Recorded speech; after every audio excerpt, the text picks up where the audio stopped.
এবারে বাংলা লিংকের সৌজন্যে বইমেলার খবর।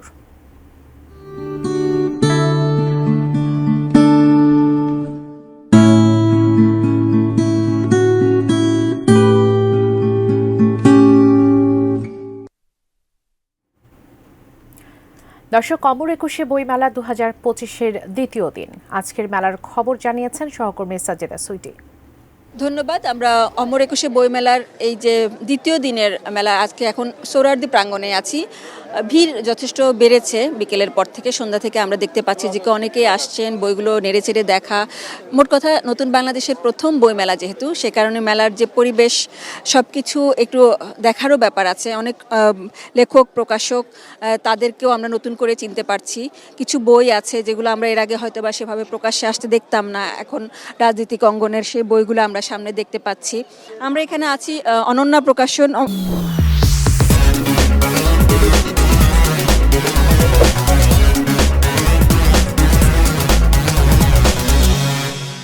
অনন্যার কথা নতুন করে পরিচয় করে দেওয়ার কিছু নেই। বাংলাদেশের যে কয়টা স্বনামধন্য বা খ্যাতিমান প্রকাশক আছেন, মনিরুল হক তাদের একজন। আমরা একটু তার সাথে কথা বলতে চাই।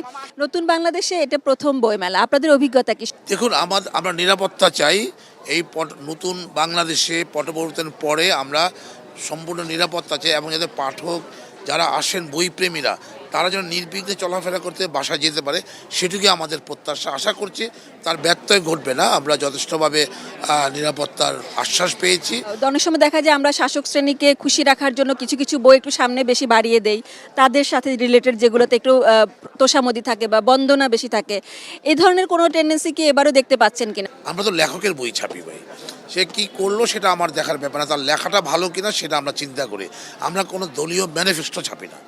আমরা একজন যদি সে যে দলই করুক, উপন্যাস লিখলে তার উপন্যাস, প্রবন্ধ বা গবেষণা সেগুলোই প্রকাশ করি। সেক্ষেত্রে এবারও তার ব্যতিক্রম ঘটেনি এবং আমরা কোনো বাধার এখন পর্যন্ত সম্মুখীন হইনি। অনেক ধন্যবাদ।